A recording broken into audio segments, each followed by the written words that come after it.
नमस्कार, current affairs में आपका स्वागत है। दोस्तों, रिसेंटली रसिया ने ये कहा है कि वेस्टर्न सैंक्शन जो रसिया के ऊपर लगे हैं, इससे रसिया का इंडिया को S-400 मिसाइल सिस्टम सप्लाई करने में कुछ भी इम्पैक्ट नहीं पड़ेगा। दोस्तों, हम अगर ये जो रसिया यूक्रेन वार चल रहा है, इससे हमें ये होने का डर था कि अगर रसिया के ऊपर सैंक्शन लगता है तो हमारा रसिया के साथ जो डिफेंस रिलेशन है उस पर बहुत बड़ा इम्पैक्ट पड़ेगा। हम आज भी रसिया से 60% से ज़्यादा के डिफेंस आइटम यूज करते हैं।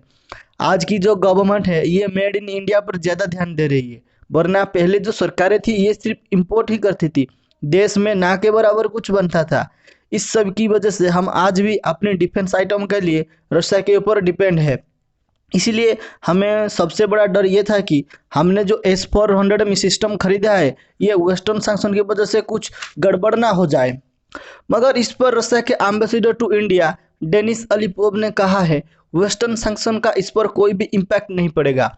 इसके अलावा उन्होंने कहा कि इंडिया और रसिया को बायलैटरली एक ऐसा मैकेनिज्म तैयार करना होगा जिससे हम अपने नेशनल करेंसी के ऊपर बिजनेस कर सके। इसके अलावा S-400 डील के बारे में उन्होंने कहा, निश्चित रहिए डील किसी भी तरह से प्रभावित नहीं होगा, ये 100% श्योरिटी है। बाकी ओवरऑल ट्रेड और इकोनॉमिक कोऑपरेशन के ऊपर क्या इम्पैक्ट पड़ेगा वो देखा जाएगा। दोस्तों, वेस्टर्न कंट्रीज रसिया की बैंक से लेकर मिलिट्री यहाँ तक तो रसिया की स्पोर्ट्स टीम के ऊपर सैंक्शन लगा चुका है।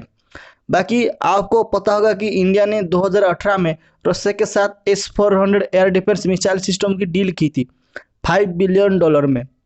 इंडिया रसिया से 5 यूनिट्स S-400 की खरीद रहा है। हमारे लिए ये जरूरी था कि हम ये खरीदें क्योंकि इससे हमें चाइना को काउंटर करने में मदद मिलेगी। मगर जब से इंडिया ने S-400 डील की है तब से इंडिया के ऊपर अमेरिका द्वारा काटसा सैंक्शन लगाने की बात कही जा रही है।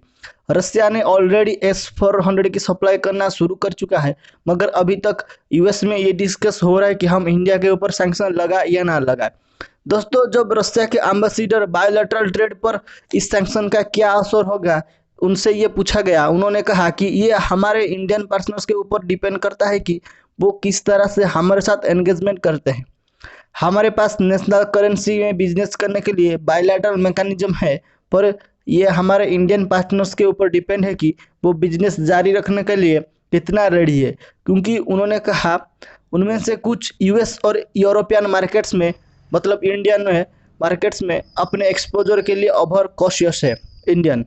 उन्होंने कहा कि Russia has always risen from the ashes, रूस हमेशा राख से उठ खड़ा हुआ है, ये फिर उठेगा, उसमें कोई संदेह ना करे।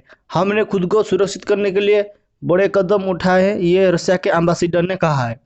आगे उन्होंने कहा कि हमारी इकोनॉमी स्टेबल है, ऐसा उनका मानना है, और मेरा ये विश्वास है कि हम अभी जो प्रेशर में है उससे बाहर आ जाएंगे। हमने ये पहले किया है, आगे भी ऐसा करेंगे।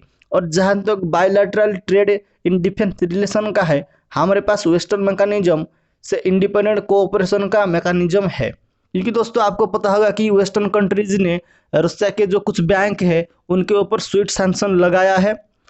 इस सब के बाद अब धीरे धीरे रसिया के पास ऑल्टरनेटिव ढूंढ रहा है, वो चाइना के साथ मिलकर गोल्ड से ट्रेड करना का भी सोच रहा है। तो दोस्तों, हमें भी रसिया के साथ मिलकर कुछ समाधान इसका निकालना होगा, क्योंकि फ्यूचर में ये जो वार है और जितने देर तक चलेगी रसिया के ऊपर और भी ज़्यादा सैंक्शन लगेंगे, और यूएस और वेस्टर्न कंट्री की तरफ से हमारे ऊपर और भी ज़्यादा मतलब खतरा बढ़ेगा। वो लोग हमें और भी ज़्यादा प्रेशराइज करेंगे कि आप रसिया से क्यों हथियार खरीद रहे, हमसे खरीदिए, आप हम उनसे बहुत ज़्यादा अच्छी क्वालिटी के देंगे। पर आपको पता होगा रसिया जो है हमारा बहुत अच्छा दोस्त है, उसने हमारी काफ़ी मदद की है। बस देखना होगा कि हमारी गवर्नमेंट रसिया के साथ मिलकर क्या करते हैं। तब तक आप देखते रहिए करंट अफेयर्स और चैनल को जरूर सब्सक्राइब कीजिए। मिलती है अगले वीडियो में। जय हिंद।